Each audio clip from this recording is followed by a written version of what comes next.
ইনকিলাব মঞ্চের মুখপাত্র শরীফ ওসমান হাদির শারীরিক অবস্থা নিয়ে দ্বিতীয় দিনেও তেমন কোনো আশার কথা শোনাতে পারেননি চিকিৎসকরা। সর্বশেষ সিটি স্ক্যানে তার মস্তিষ্কের ফোলা আগের চেয়ে বেড়েছে এবং একই সঙ্গে হৃদস্পন্দন স্বাভাবিকের চেয়ে কিছুটা বেশি লক্ষ্য করা গেছে বলে জানিয়েছে তার চিকিৎসায় গঠিত মাল্টিডিসিপ্লিনারি মেডিকেল বোর্ড। রোববার এভারকেয়ার হাসপাতালের আইসিইউ ও এইচডিইউ কোঅর্ডিনেটর এবং senior consultant doctor Mohammad Jafar Iqbal স্বাক্ষরিত এক বিবৃতিতে এ তথ্য জানানো হয়েছে। এতে বলা হয়েছে, এভারকেয়ার হাসপাতালের ক্রিটিক্যাল কেয়ার ইউনিটে চিকিৎসাধীন হাদির সর্বশেষ সিটি স্ক্যানে দেখা গেছে তার মস্তিষ্কের ফোলা আগের তুলনায় বৃদ্ধি পেয়েছে, যা চিকিৎসা বিজ্ঞানের দৃষ্টিতে একটি অত্যন্ত উদ্বেগজনক ক্রিটিক্যাল পরিস্থিতি।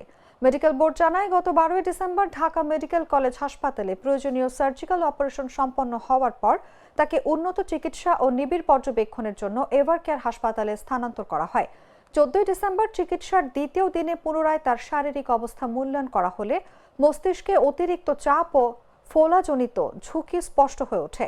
মেডিকেল বোর্ডের চিকিৎসকদের ভাষ্য অনুযায়ী ব্রেন স্টেমে আঘাত এবং বাড়তি সেরিব্রাল ইডেমার কারণে রোগীর রক্তচাপে ওঠানামা হচ্ছে। একই সঙ্গে আজ তার হৃদস্পন্দন স্বাভাবিকের তুলনায় কিছুটা বেশি লক্ষ্য করা গেছে। তবে রক্তচাপ ও হৃদযন্ত্রের স্থিতিশীলতা বজায় রাখতে প্রয়োজনীয় মেডিকেল সাপোর্ট অব্যাহত রয়েছে। অন্যদিকে ফুসফুসের কার্যকারিতা ও ভেন্টিলেটর সাপোর্ট বর্তমানে স্থিতিশীল রয়েছে। এক্ষেত্রে উল্লেখযোগ্য কোনো উন্নতি বা অবনতি হয়নি। চেস্ট ড্রেইন টিউব সচল রয়েছে বলে জানিয়েছে মেডিকেল বোর্ড।